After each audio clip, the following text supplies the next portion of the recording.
प्रधानमंत्री नरेंद्र मोदी ने बार बार ये कहा है कि विकसित भारत के 4 स्तंभ हैं: महिला, युवा, किसान और गरीब, जिसमें से महिला सशक्तिकरण के लिए बहुत सारे कदम उठाए गए हैं। जब से सरकार आई है 2014 में, हमने देखा है कि जनधन अकाउंट्स जितने भी खुले उसमें से 55% अकाउंट्स महिलाओं के नाम खुले। उसके बाद मुद्रा योजना आई, उसमें भी हमने देखा आंकड़े ऐसा बताते हैं कि 60% के करीब जो लोन लिए गए हैं वो महिलाओं ने लिए हैं। सुकन्या समृद्धि योजना का लॉन्च किया गया था 2015 में। इस स्कीम से ये था कि जितने भी घर हैं उसमें एक गर्ल चाइल्ड को, जो अब छोटी बच्ची है, उसकी एजुकेशन के लिए और सीधा उसकी शादी तक का एक ऐसा स्कीम बनाया गया था जिसमें आप छोटा सा पैसा डालकर सरकार उस पर आपको 8.2% इंटरेस्ट देगी। साथ ही हमने देखा है कि स्टार्टअप इकोसिस्टम में महिलाओं की भागीदारी बढ़ रही है। हम ये भी देख रहे हैं कि स्पेस में महिलाएं बहुत अग्रणी भूमिका निभा रही हैं। स्पेस साइंटिस्ट हैं। चंद्रयान-3 में महिलाओं का बहुत बड़ा योगदान था।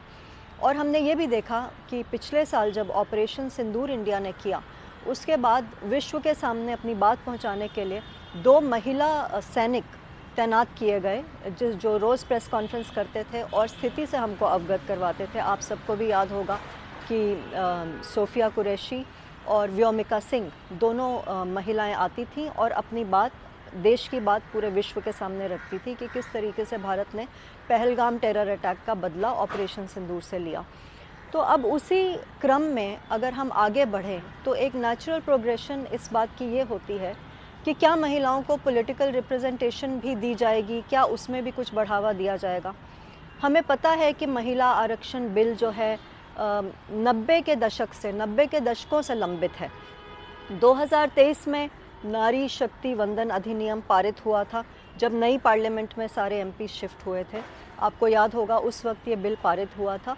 33%, 1/3 जो सीट्स हैं लोकसभा में और राज्य की जो स्टेट असेंबलीज़ हैं उनमें प्रावधान किया गया था कि महिलाओं के लिए आरक्षित होंगी। लेकिन 2023 के कानून में एक प्रावधान ये भी है कि ये तभी संभव हो पाएगा, 33% जो महिला आरक्षण है, जब सेंसस का एक्सरसाइज हो जाएगा, जो सेंसस 2026 में होना था, और उसके बाद परसीमन हो जाएगा, जिसको डीलिमिटेशन कहते हैं। उससे क्या होगा कि लोकसभा की संख्या बढ़ जाएगी और उसके बाद 33% की उसमें आरक्षण की इम्प्लीमेंटेशन की जाएगी।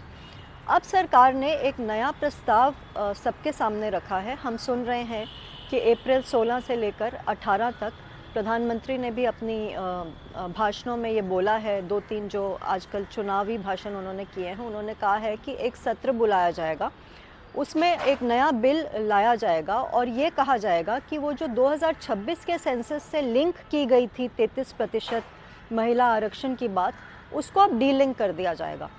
उसका मतलब साफ साफ ये है कि अब 2026 के सेंसस के बाद डीलिमिटेशन की प्रक्रिया का इंतज़ार नहीं करना पड़ेगा सरकार को 33% विमेन आरक्षण करने के लिए।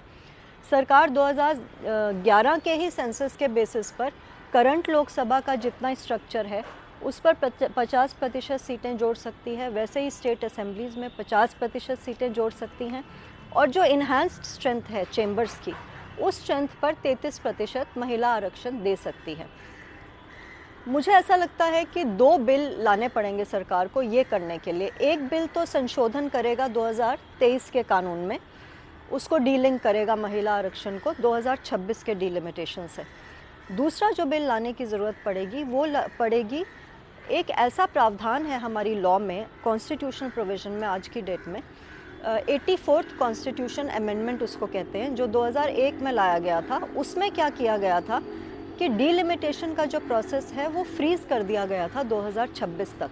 कानून में ही लिख दिया गया था, संविधान संशोधन बिल में ये लिख दिया गया था कि 2026 तक आप डीलिमिटेशन कर ही नहीं सकते।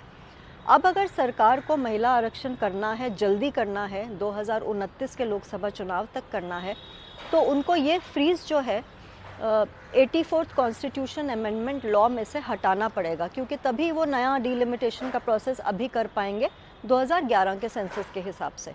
तो वो करने के लिए एक और संशोधन लाना पड़ेगा 84th कॉन्स्टिट्यूशन अमेंडमेंट बिल में, जो आई थिंक सरकार लाएगी, और उससे क्या होगा कि महिला आरक्षण पारित हो जाएगा।